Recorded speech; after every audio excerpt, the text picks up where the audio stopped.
Hello बच्चों, again welcome you in our YouTube channel Gavish classes.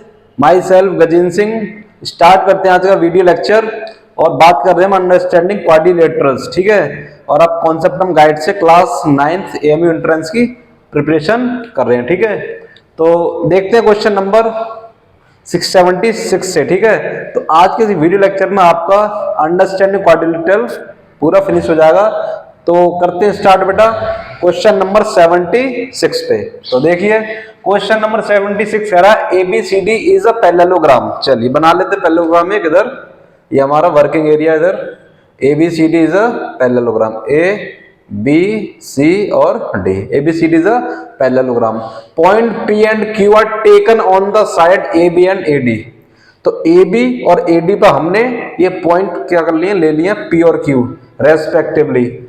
P point आपका AB पे लाई करेगा, ये रहा P पॉइंट, और AD पर आपका Q पॉइंट ये रहा। ठीक है, इनको आप ज्वाइन कर दो तो आपको एक क्या मिलेगा, एक रेक्टेंगल आपको फॉर्म हो जाएगा। ठीक है, सॉरी रेक्टेंगल नहीं, पैरेललोग्राम। ये पैरेललोग्राम आपको फॉर्म हो जाएगा। कह रहा and the parallelogram PRQA। P ये R होगा, QA, PRQA ये आपका क्या बन गया, एक पैरेललोग्राम। पैरेललोग्राम के अंदर parallelogram is so formed if angle C 45 degree. ये एंगल दे रखा 45 डिग्री। तो आपसे पूछा एंगल R कितना होगा। तो बेटा देखिए, we know that, what we know that, we know that opposite angle, opposite angle क्या होते हैं बेटा, equal. Opposite angle will be equal. ठीक है, पैरेललोग्राम की कंडीशन है। ठीक है, पैरेललोग्राम की कंडीशन क्या है, ऑपोजिट एंगल क्या होते हैं, इक्वल होते हैं। तो angle A equal angle C, और एंगल C कितना 45 डिग्री। तो एंगल A आपको मिलेगा 45 डिग्री। तो देखिए एंगल A, एंगल PRQA हमें गिवन है, PRQA क्या है, एक इज अ पैरेललोग्राम। तो आप कह सकते हो कि ये पैरेललोग्राम है, तो opposite angle, angle R equal क्या होगा, एंगल A के। तो ये भी तो पैरेललोग्राम, तो ऑपोजिट एंगल इक्वल होंगे।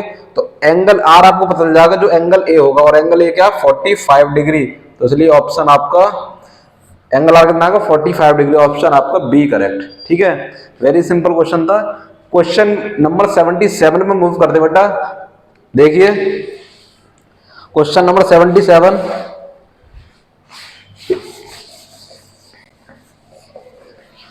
क्वेश्चन नंबर 77 चेक करते हैं। कह रहा the sum of the opposite angles of a cyclic quadrilateral. तो आपको जानना चाहिए बोले साइक्लिक क्वाड्रिलेटरल क्या होता है। क्वाड्रिलेटरल, साइक्लिक क्वाड्रिलेटरल मींस कि जिसके वर्टेक्स क्या हो, साइकिल उस पे हो, सर्कल पे, सर्कल की सरकमफेरेंस हो। जैसे ये यहां से इनको ज्वाइन कर दो, तो ये जो आपका मिला क्वाड्रिलेटरल, इसको बोलेंगे हम साइक्लिक क्वाड्रिलेटरल, जिसके all vertexes situated on the circumference of the circle. ठीक है, सर्कल के सरकमफेरेंस पे सिचुएटेड हो तो उसको बोलते हैं हम साइक्लिक क्वाड्रिलेटरल। तो मान लो A, ये B, ये C और ये D। तो इसकी एक खास कंडीशन है, वो ध्यान रखें। इसमें opposite angle, angle plus angle C 180 degree. Opposite angle का सम कितना होता है 180 degree. Angle B plus angle D 180 degree. ठीक है, तो ध्यान रखना। कह रहा the sum of the opposite angles of cyclic quadrilateral is 180 degree. ठीक है, तो ये आपको ध्यान रखनी प्रॉपर्टी है ये साइक्लिक क्वाड्रिलेटरल की। चलिए तो मूव करते हैं बेटा क्वेश्चन नंबर, बच्चों क्वेश्चन नंबर 78 देखिए। कह रहा bisector of any two adjacent angles of parallelogram. तो ये पैरेललोग्राम ले लेते हैं हम, पैरेललोग्राम। ठीक है, A B C और D। तो बच्चों the bisector of any two adjacent angles, तो टू एडजेसेंट एंगल्स, जैसे चलो हम इसको और इसको ले लेते हैं। एडजेसेंट एंगल्स किसे कहते हैं? एक साइड कॉमन हो उनकी, एक आर्म कॉमन हो, जो एंगल फॉर्म हो रहे हैं एक आर्म कॉमन हो। जैसे देखो ये एंगल किससे फॉर्म हो रहा है? इससे और इससे, ये वाला एंगल इस वाली आर्म से और इस वाली आर्म से, तो एक आर्म कॉमन है बेटा, तो आर्म कॉमन हो एक, तो वो एडजेसेंट एंगल्स उनको बोलते हैं। तो एडजेसेंट एंगल्स को बाइसेक्ट कर दिया है और ऐसे इसको बाइसेक्ट कर दिया, तो ये जहां मीट कर रहे हैं वो एंगल बताना कितना होगा। ये वाला एंगल, इसे मान लो O है, आपसे पूछा एंगल DOC कितना होगा, ठीक है, कितना एंगल फॉर्म होगा। तो देखिए समझते हैं इसको, हमें पता है, we know that in parallelogram sum of adjacent angle, adjacent angle का सम कितना होता है? 180 डिग्री। तो हम लिख सकते हैं एंगल ADC या एंगल D लिख दो पूरा, चलो एंगल ADC और प्लस एंगल BCD कितना? 180 डिग्री। क्योंकि ये बाइसेक्ट हो रहा है तो हम क्या करते हैं? डिवाइड कर देते हैं, तो मतलब 2 से डिवाइड करती है। तो एंगल ADC, हमने एंगल ADC को आधा करना है तो हम क्या कर सकते हैं? हम एंगल ADO भी ले सकते हैं और ODC भी ले सकते हैं। तो हम इंटरेस्टेड हैं एंगल ODC लिखने में, ODC प्लस ये वाला एंगल लिख लिया, क्योंकि ये आपस में बराबर होंगे, क्योंकि ये बाइसेक्टर है। तो ADC का हाफ ये भी हो सकता है, ये भी, तो हम इसको ले लिया, और प्लस BCD का हाफ, ये BCD फुल है तो हाफ करेंगे तो ये दो आपस में इक्वल है, तो हम लिख लेंगे एंगल OCD इक्वल 90 डिग्री। बेटा देखो ये वाला, ये और ये अंदर वाले जो दो एंगल हैं वो क्या, उनका सम 90 डिग्री है, तो ये एंगल आप निकाल सकते हो इजीली। एंगल DOC कितना होगा? 180 minus sum of angle ODC और प्लस एंगल OCD, और 180 डिग्री माइनस ये आपको पता है कितना? 90 डिग्री, तो कितना आ जाएगा? 90 डिग्री। तो एंगल DOC 90 डिग्री। तो ये जो एंगल फॉर्म होगा वो क्या होगा? 90 डिग्री। तो ध्यान रखें से, the bisector of any two adjacent angles of parallelogram intersect at 90 degree. ठीक है, तो ऑप्शन डी आपका करेक्ट ऑप्शन। 79 पे मूव करते हैं। क्वेश्चन नंबर 79 देखिए बच्चों, क्वेश्चन नंबर 79 देखिए, the ratio between exterior angle and interior angle of a regular polygon is 1:4। ठीक है, 1:4 का 1:5 आपको रेशियो दे रखा है। एक्सटीरियर एंगल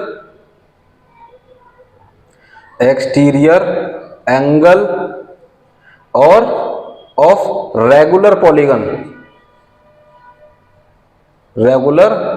पॉलीगन और divide by interior angle of regular polygon. कितना रेशियो दे रखा है? दे रखा 1:5। ठीक है, तो exterior angle of regular polygon का फॉर्मूला आपको पता होगा, क्या होता है?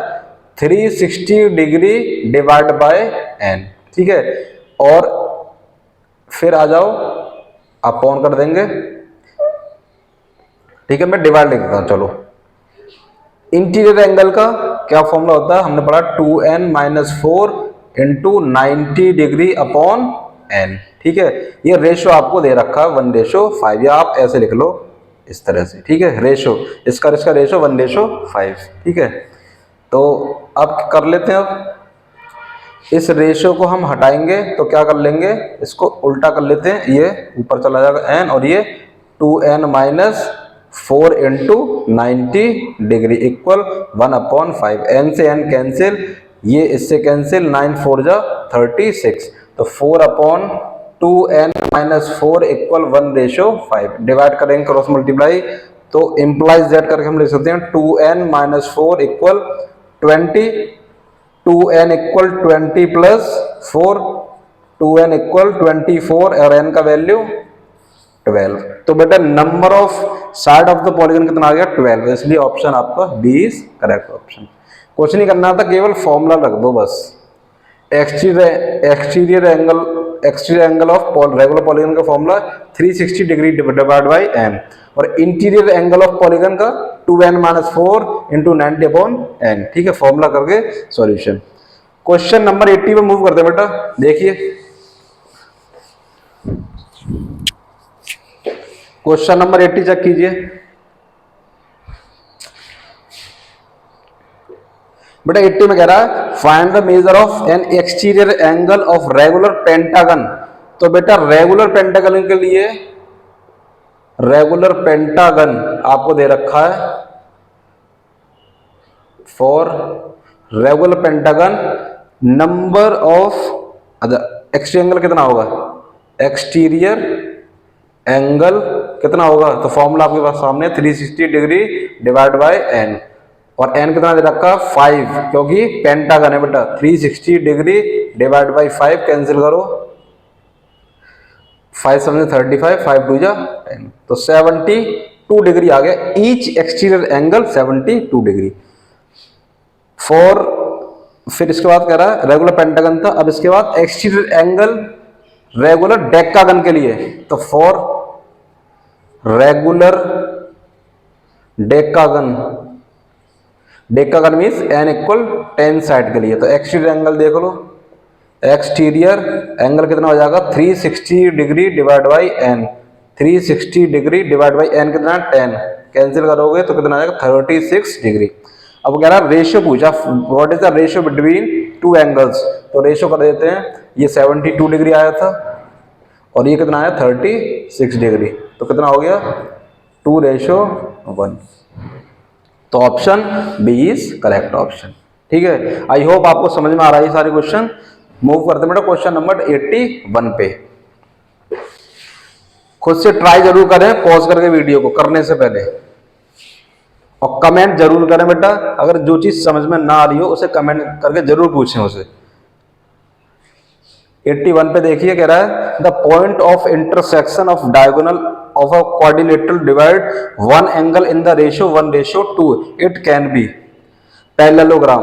देखो बेटा पैरेललोग्राम में क्या होता है, जो डायगोनल होते हैं वो क्या करते हैं, बाइसेक्ट करते हैं। अगर बाइसेक्ट करेंगे तो क्या रेशियो बनेगा 1:1 बनेगा, तो इसलिए ये तो ऑप्शन से बाहर हो गया। रेक्टेंगल में भी क्या होता है बेटा, डायगोनल इक्वल होते हैं और इक्वल बाइसेक्ट करते हैं बेटा, इसलिए 1:1 आपका इसमें भी फॉर्म होगा। काइट में देखें तो काइट में एक डायगोनल क्या करता है दूसरे डायगोनल को, जैसे देखो ये आपस में इक्वल तो 1:1 में, तो ये भी 1:1 में। इसमें पैरेललोग्राम में एक डायगोनल दूसरे डायगोनल क्या कर रहा है, बाइसेक्ट करता है, इसका मतलब वो 1:1 में उसको डिवाइड करेगा। ऐसे ही रेक्टेंगल में बेटा दोनों डायगोनल इक्वल होते हैं और वो बाइसेक्ट करते हैं एक दूसरे को। ठीक है, तो इसलिए रेशो 1:1, बराबर बराबर यहाँ पे भी डिवाइड करते हैं इसलिए 1:1। तो पैरेललोग्राम में भी, रेक्टेंगल में भी, काइट में भी, तो ये ऑप्शन आपका यहाँ पे गलत है। तो आप ये कह सकते हैं यहाँ पे ऑल ऑफ दीज जा सकता है बेटा, ऑल ऑफ, नहीं नन ऑफ दीज, यही जाएगा डी। तो 1:2 इनमें से कोई सा नहीं है जो डिवाइड करेगा। ठीक है, सारे 1:1 1:1 1:1 करेंगे, इसलिए ऑप्शन डी आपका चला जाएगा। ठीक है, चलिए मूव करते हैं बेटा question number, last question number 82 पे। तो क्वेश्चन नंबर 82 चेक कीजिए, कह रहा है 2 sticks each of length 7 centimetre are crossing each other, cross कर रही है एक दूसरे को इस तरह से, दोनों की लेंथ कितनी है 7 centimetre, each other at right angles, ये देखो राइट एंगल्स पे क्या कर रही है बेटा, बाइसेक्ट कर रही हैं, ये इसके बराबर और ये इसके बराबर। तो अब इनके जॉइनिंग द एंड पॉइंट्स को जॉइन कर दिया, एंड पॉइंट्स को जॉइन कर दिया। अब ये पूछ रहा है is form by joining the end points, कौन सी शेप फॉर्म होगी। तो देखिए बेटा रेक्टेंगल में क्या होते हैं, ये बाइसेक्ट तो करते हैं लेकिन क्या है 90 डिग्री में बाइसेक्ट नहीं करते, इसलिए रेक्टेंगल नहीं होगा। पैरेललोग्राम में बाइसेक्ट करेंगे लेकिन 90 डिग्री पर नहीं करते। ट्रेपेजियम में तो कंडीशन फुलफिल ही नहीं है, तो स्क्वायर में जाएगा बेटा। स्क्वायर एक ऐसी शेप जिसमें डायगोनल्स इक्वल होते हैं और परपेंडिकुलर बाइसेक्ट करते हैं, इसलिए option A is correct option. ठीक है बेटा, तो आज के इस वीडियो लेक्चर में आपका अंडरस्टैंडिंग क्वाड्रिलेटरल के सारे क्वेश्चन हो गए हैं। ठीक है, तो जो भी इसके रिगार्डिंग कोई भी प्रॉब्लम है 82 क्वेश्चन करा दिए हैं। तो 82 क्वेश्चन में जो भी कोई प्रॉब्लम है, फर्स्ट चैप्टर में आपका जो फर्स्ट चैप्टर कराया था, सेकंड चैप्टर कराया और थर्ड चैप्टर में जो भी आपकी कोई क्वेरी है उसे जरूर आप कमेंट करके पूछें, व्हाट्सएप नंबर पे आप डाल सकते हैं कोई भी क्वेरी अपनी, ठीक है। तो मिलते हैं अगले वीडियो लेक्चर में। और अगर इस वीडियो को ये वीडियो आपको अच्छा लगा तो इसे लाइक कीजिए और शेयर कीजिए, जितने बच्चों को आप इससे जोड़ सकें उतना उससे कनेक्ट कीजिए बच्चों को, ठीक है। तो बेटा मिलते हैं अगले वीडियो लेक्चर में, और आपकी तैयारी बढ़िया से करें। So thank you very much.